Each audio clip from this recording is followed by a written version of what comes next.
ರೀತಿ ಯಾವಾಗ ನನ್ನ ಗಂಡನ ಕೈಯಲ್ಲಿ ನೀನು ಇರ್ತಾ ಇದ್ದವನು, ನನ್ನ ಗಂಡನ ಆಯುಧವಾಗಿ. ಆದ್ರೆ ಇವತ್ತು ಯಾಕೆ ಈ ರೀತಿಯಾಗಿ ಬಂದೆ ಅಂತ ಗೊತ್ತಾಗ್ತಾ ಇಲ್ಲ.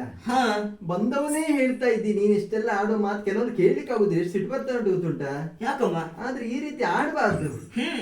ತಂದೆ ತಾಯಿ ಆಡುವ ಮಾತನ್ನು ಸ್ವಲ್ಪ ಕೇಳಿಕೊಂಡು ಸ್ವಲ್ಪ ಮೇಲೆ ಕೇಳುವುದಕ್ಕೆ ಹೋಗಬಾರ್ದು. ಪ್ರಾಯಕ್ಕೆ ಬಂದ ಮಕ್ಕಳು ಈ ಗಂಡ ಹೆಂಡತಿಯನ್ನು ಹೊಗಳುವುದು, ಹೆಂಡತಿ ಗಂಡನನ್ನು ಹೊಗಳುವುದು ಅದು ಇರುವುದೇ. ಸಂಸಾರ ಸರಾಗವಾಗಿ ಹೋಗ್ಬೇಕು ಅಂತ ಆದ್ರೆ ಗಂಡ ಹೆಂಡತಿಯನ್ನು ಹೊಗಲೇಬೇಕು, ಹೆಂಡತಿ ಗಂಡನನ್ನ ಹೊಗಳ್ಬೇಕು. ಗಂಡ ಮಾಡಿದ ಒಳ್ಳೊಳ್ಳೆ ಕೆಲಸ ಎಲ್ಲ ಹೇಳಲೇಬೇಕು, ಅದನ್ನ ಯಾವಾಗ್ಲೂ ನೆನಪು ಮಾಡ್ತಾ ಇರ್ಬೇಕು. ಒಳ್ಳೊಳ್ಳೆ ಕೆಲಸ ಹೌದು, ನೆನಪು ಮಾಡಿದ್ರೆ ಮಾತ್ರ.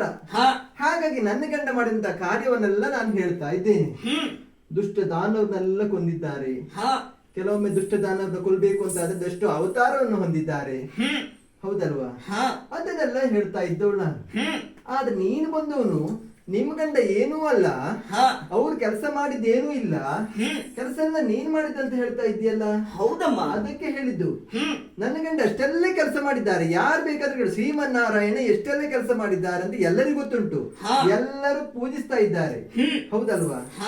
ಆದ್ರೆ ನೀನ್ ಕೆಲಸ ಮಾಡಿದ್ದೆ ಅಂತ ಹೇಳ್ತಾ ಇದ್ದಿ, ನೀನ್ ಎಲ್ಲಿಯೂ ಕಾಣಲಿಲ್ಲ, ನಿನ್ನ ಪ್ರಚಾರ ಎಲ್ಲಿಯೂ ಇಲ್ಲ, ಯಾರು ಸಹ ಹೇಳುವುದಿಲ್ಲ ಸುದರ್ಶನನ ಬಗ್ಗೆ, ಹೌದಲ್ವಾ?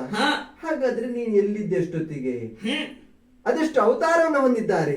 ಮತ್ಸ್ಯಾವತಾರ, ಕೂರ್ಮ ಅವತಾರ, ವರಾವತಾರ, ನರಸಿಂಹ ಅವತಾರ, ವಾಮನ ಅವತಾರ, ದಾನವನ್ನ ಕೊಲ್ಬೇಕು ಅಂತಂದ್ರೆ ಅಷ್ಟೆಲ್ಲ ಅವತಾರ ಹೊಂದಿದ್ದಾರೆ, ಹೌದಲ್ವಾ?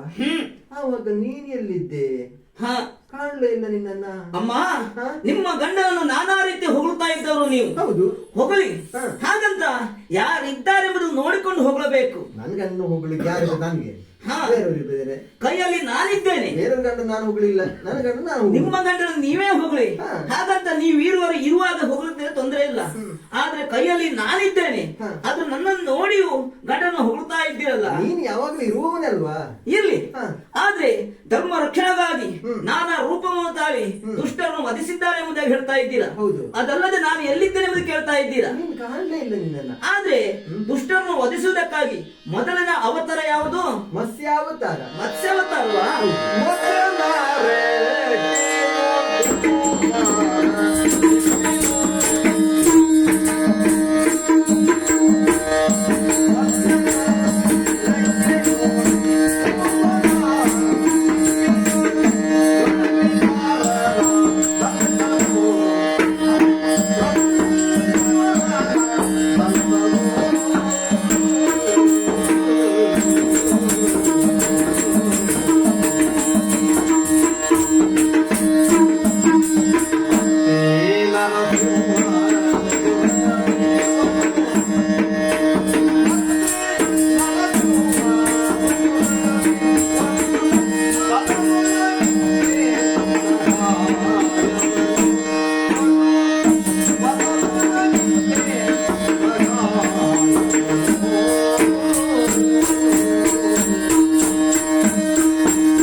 ನಾನಾ ಅವತಾರವನ್ನು ಎತ್ತಿದ್ದಾರೆ. ಹಾಗಾದ್ರೆ ಮೊದಲಿನ ಅವತಾರ ಯಾವುದು? ಮತ್ಸ್ಯಾವತಾರ. ಮತ್ಸ್ಯಾವತಾರ ದುಷ್ಟನಾದಂತಹ ತಮಾಸುರನ್ನು ಕೊಲ್ಲುವುದಕ್ಕಾಗಿ ಆ ಅವತಾರವನ್ನು ತಾಳಿ ಬಂದಿದ್ರು. ಆದ್ರೆ ಈ ಮೀನಿಗೆ ಬಲ ಇರುವುದು ಯಾವುದು? ರೆಕ್ಕೆಯಲ್ಲಿ. ರೆಕ್ಕೆಯಲ್ಲಿ. ಆ ರೆಕ್ಕೆಯೇ ನಾನಾಗಿದ್ದು. ರೆಕ್ಕೆ ನೀನಾಗಿದ್ಯಾ? ಹೌದಮ್ಮ. ಬಿಡು, ಒಂದು ಹೋದ್ರೆ ಏನು, ಹೇಳಿದ 5 ಇನ್ನು 4 ಉಂಟು. ಆಮೇಲೆ ಕೂರ್ಮ ಅವತಾರ. ಹೌದು. ಸಮುದ್ರ ಮಥನ ಕಾಲದಲ್ಲಿ ಪರ್ವತ ಮುಳುಗುತ್ತಿರುವ ಸಂದರ್ಭದಲ್ಲಿ ಪರ್ವತವನ್ನು ಎತ್ತುವುದಕ್ಕಾಗಿ ಕೂರ್ಮನ ಅವತಾರವನ್ನು ತಾಳಿ ಅಡಿಯಲ್ಲಿ ಹೋಗಿ ಪರ್ವತವನ್ನು ಎತ್ತಿದ್ರು. ಹಾಗಂತ ಕೂರ್ಮನಿಗೆ ಬಲ ಇರುವುದು ಯಾವುದು? ಕೂರ್ಮನಿಗೆ ಬಲ ಇರುವುದು ಚಿಪ್ಪಲ್ಲಿ. ಚಿಪ್ಪಲ್ಲಿ. ನೀನ್ ಕೂರ್ಮನ ಚಿಪ್ಪು ನಾನು.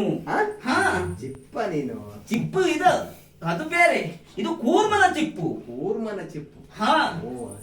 ಆ ಬಳಿಕ ದುಷ್ಟನಾದಂತಹ ಹಿರಣಾಕ್ಷರನ್ನು ಕೊಲ್ಲುವುದಕ್ಕಾಗಿ ವರಹ ರೂಪವನ್ನು ತಾಳಿದ್ರು. ವರನಿಗೆ ಬಲ ಇರುವುದು ಯಾವುದು? ಕೋರೆ. ಆ ಕೋರೆಯೇ ನಾನಾಗಿದ್ದು. ಹೌದಾ? ಹಾ. ಓಹೋ, ಮತ್ತೆ ಆ ಬಳಿಕ ಇನ್ನೆರಡುಂಟು. ಹಿರಣ್ಯಕಶಿಪುರನ್ನು ಕೊಲ್ಲುವುದಕ್ಕಾಗಿ ಉಗ್ರ ನರಸಿಂಹ ನರಸಿಂಹ ಅವತಾರ ತಾಳಿದ್ರು. ಆ ಸಂದರ್ಭದಲ್ಲಿ ಉಗ್ರ ನರಸಿಂಹ ಅವತಾರವನ್ನು ತಾಳಿ ಆ ಹಿರಣ್ಯಾಕ್ಷರನ್ನು ಉದರವನ್ನು ಬಗೆದ್ರಂತೆ. ಅಂತೆ ಹಿರಣ್ಯಕಶಿಪು ಉದರವನ್ನು ಬಗೆದ್ರು. ಆ ನರಸಿಂಹನಿಗೆ ಇರುವುದು ಯಾವುದು? ನಖ ಅಂದ್ರೆ ಉಗುರು. ಆ ಉಗುರು ನಾನು. ನೀನು ಉಗ್ರಾಗಿದ್ದೀಯಾ? ಹಾ. ಆ ಬಳಿಕ ಆಮೇಲೆ ಒಟ್ಟು ವಾಮನ ರೂಪ ಬಲಿಚಕ್ರವನ್ನು ಪಾತಾಳಕ್ಕೆ ನೂಕಿದ್ದು. ಅದು ಹೇಗೆ? ಈ ಪಾದ, ಯಾವ ಪಾದ? ಈ ಪಾದ ನಿಮ್ಮ ಗಂಡನ ಪಾದ. ಗಂಡನ ಪಾದ ಯಾರಾಗಿದ್ದು? ಯಾರು? ನಾನೇ. ನನ್ನ ಗಂಡನ ಪಾದ? ಹಾ. ಹೌದಾ? ಮತ್ತೆ ಓಹೋ, ಅಷ್ಟೆಲ್ಲ ಒಳ್ಳೆ ಒಳ್ಳೆ ಕಾರ್ಯವನ್ನು ನಾನು ಮಾಡಿದ್ದೇನೆ, ಆಗ ನಿಮ್ಮ ಗಂಡನ ಹೊಗಳ್ತಾ ಇದ್ದೀರಾ? ಇದು ಸರಿಯಾ? ಅಲ್ಲ, ಸರಿಯೇ ಕೇಳಿದ್ರೆ. ನಾನಂತಲ್ಲ, ಎಲ್ಲರೂ ಹೇಳುವುದು ನನ್ನ ಗಂಡನ ಬಗ್ಗೆ ಎಷ್ಟು ಅವತಾರ ಹೊಂದಿದ್ದಾರೆ ಎಲ್ಲ. ಆದ್ರೆ ನೀನ್ ಪ್ರಚಾರದಲ್ಲಿ ಇಲ್ಲ. ಬಿಡಿ, ಯೋಚನೆ ಮಾಡ್ಬೇಡ. ಇನ್ನಾದ್ರೂ ಪ್ರಚಾರಕ್ಕೆ ಬರ್ತೀಯ. ಯಾವಾಗ್ಲೂ ನಮ್ ಜೊತೆಯಲ್ಲೇ ಇರು. ಯಾರು? ನೀನು. ನಾನು ಈ ವೈಕುಂಠದಲ್ಲಿ ಲಕ್ಷ್ಮೀನಾರಾಯಣ ಜೊತೆಯಲ್ಲಿ ಇದ್ರೆ ನೀನು ಏನು ಪ್ರಚಾರಕ್ಕೆ ಬರ್ತೀಯ. ಯಾರು? ನಾನು. ಅದು ನಿಮ್ ಜೊತೆಯಲ್ಲಿ. ಇನ್ನು ಮುಂದೆ ನಾನಿರುವುದಿಲ್ಲ. ನೀನು ಇರುದಿಲ್ಲ, ಮತ್ತೆ ನಿನಗೆ ಹೋಗುದಿಲ್ಲ. ನೀನು ಯಾಕೆ ಇಲ್ಲಿ ನಿಮ್ಮದಾದಂತಹ ಲಕ್ಷ್ಮೀನಾರಾಯಣ ಮೇಳ ಇವತ್ತು ಕೊನೆಯ ಸೇವೆ ನಮ್ಮದು. ಹೌದಾ? ಹಾ. ಹಾಗೆಲ್ಲ ಹೇಳ್ಬೇಡ. ಇನ್ನು ನಿಮ್ಮ ಮೇಳಕ್ಕೆ ನಾನಿಲ್ಲ. ನೀನ್ ಎಲ್ಲಿ ಹೋಗ್ತಿ ಅಂತ ಬೇಕಲ್ಲ. ನನ್ನದೇ ಬೇರೆ ಮೇಳ. ನಿನ್ನದೇ ಬೇರೆ? ಹಾ. ಯಾವ್ದು? ಅದು ಯಾವ್ದು ಗೊತ್ತಾ? ಚಿಕ್ಕ ಮೇಳ. ಒಬ್ಬನೆಯ? ಹಾ, ಒಬ್ಬನೇ. ಮತ್ತೆ ಬೆಳೆದಿದ್ದೆಲ್ಲ ಮಾಡ್ಬೇಡ, ಒಳ್ಳೇದೇ ಮಾಡು. ಒಳ್ಳೇದೇ ಮಾಡ್ತೇನೆ. ಒಬ್ಬನೇ ಹೋಗಿ ಎಂತದ್ದು ಹಾಗಂತ ಚಿಕ್ಕ ಮೇಳ ಹೆಸರು ಕೇಳಿದ್ರ? ಯಾವುದು? ಸುದರ್ಶನ ಚಿಕ್ಕ ಮೇಳ. ಸುದರ್ಶನ? ಹಾ. ನಿಂದ? ನೀ ಒಬ್ಬನೇಯ? ನಾನು ಒಬ್ಬನೇ ಇರುವುದು. ಏನೂ ಮಾಡ್ಲಿಕ್ಕೆ ಆಗುದಿಲ್ಲ. ನೀನು ಒಬ್ಬನೇ ಎಲ್ಲ ನಾನು ಮಾಡ್ತೇನೆ. ತುಂಬಾ ಕಷ್ಟ ಆಗ್ತದೆ ನಿನಗೆ. ಹೆಸರು ಆಮೇಲೆ ನಮ್ ಜೊತೆಲಿ ಇದ್ರೆ ಸ್ವಲ್ಪ ಹೆಸರು ಬರ್ತದೆ. ನೋಡಿ, ಇಷ್ಟೆಲ್ಲ ವ್ಯವಸ್ಥೆ ಇರ್ತದೆ. ಏನೋ ನೀ ಒಬ್ಬನೇ ಹೋದ್ರೆ ಏನು ಸಿಗುದಿಲ್ಲ ನಿನಗೆ. ಇನ್ನಾದ್ರೂ ಹೇಳ್ತಾ ಇದ್ದೀನಿ, ಹೋಗ್ಬೇಡ. ನಾನು ಹೋಗ್ತೇನೆ. ಸುದರ್ಶನ, ನೀನ್ ಯಾಕೆ ಈ ರೀತಿ ವರ್ತಿಸ್ತಾ ಇದ್ದಿ? ಇವಾಗ ಗೊತ್ತಾಯ್ತು. ನಿನ್ಗೆ ಇತ್ತೀಚೆಗೆ ಒಂದ್ ರೀತಿ ಅಹಂಕಾರ ನಿನ್ಗೆ ಹೆಚ್ಚಾಗ್ತಾ ಉಂಟು. ಅಹಂಕಾರ ಬರ್ಲೇಬೇಕು ನನಗೆ. ಹೌದಾ? ಮತ್ತೆ ಇಂತಹ ಕೆಲಸವನ್ನು ಮಾಡಿದ್ದೇನೆ ನಾನು. ಏನಾದ್ರೂ ಈ ವೈಕುಂಠದಲ್ಲಿ ಇದ್ದೇವರಿಗೆ ಯಾವತ್ತೂ ಅಹಂಕಾರ ಒಳ್ಳೇದಲ್ಲ. ನಾವು ನೋಡಿ ಲಕ್ಷ್ಮೀನಾರಾಯಣ ಹೇಗಿದ್ದೇವೆ ಸ್ವಲ್ಪ ಯೋಚನೆ ಮಾಡು. ಯಾವುದಕ್ಕೂ ನಾವು ಅಹಂಕಾರ ಪಡುವುದಿಲ್ಲ. ಎಲ್ಲ ಎಲ್ಲ ಏನೇ ಯಾವ ರೀತಿಯಲ್ಲಿ ಪೂಜಿಸ್ತಾರೋ ಅದೇ ರೀತಿಯಲ್ಲಿ ಅವರಿಗೆ ನಾವು ಕೊಡ್ತೇವೆ. ಹಾಗಾಗಿ ನೀನು ಸಹ ಅಹಂಕಾರ ಪಟ್ಟು ಹೋದಿ ಅಂತಾದ್ರೆ ಆಮೇಲೆ ನಮ್ಮಲ್ಲಿಗೆ ಬರ್ಬೇಕು. ಅಲ್ಲಿವರೆಗೆ ನಾವು ಕಾಯ್ತಾ ಇರ್ತೇವೆ.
ಯಾಕೋ ಈ ರೀತಿ ಸುಮ್ಮನೆ ಇದ್ದಿ? ಮುಖ ನೋಡಿದ್ರೆ ಸುಖ ಇಲ್ಲ, ಬಾಡಿ ಬಸವಳಿದು ಹೋಗಿದೆ. ಯಾವತ್ತು ಇಷ್ಟು ಹೊತ್ತಿನವರೆಗೆ ಮಲಗೋನು ನೀನಲ್ಲ. ನಿನ್ನ ಮನಸ್ಸಿನ ನೋವು ಏನೆನ್ನದಾಗಿ ನಿನ್ನ ಈ ತಾಯಿಯಲ್ಲಿ ಹೇಳಿಕೊಡಬಹುದಲ್ಲ? ಆಲಿಸಬೇಕಮ್ಮ.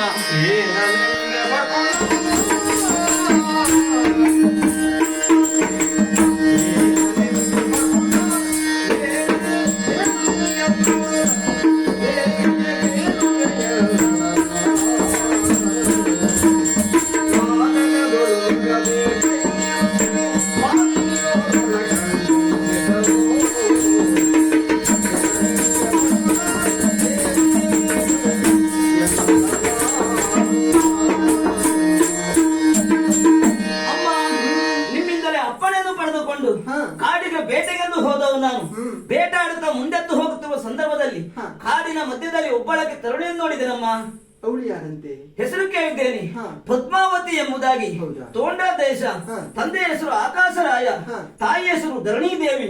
ನಿಮ್ಮಿಂದ ಒಂದು ಘನಕಾರ್ಯ ಆಗಬೇಕು. ಈಗಿಂದೀಗಲೇ ನೇರವಾಗಿ ತೋಂಡಾ ದೇಶಕ್ಕೆ ಹೋಗಬೇಕು.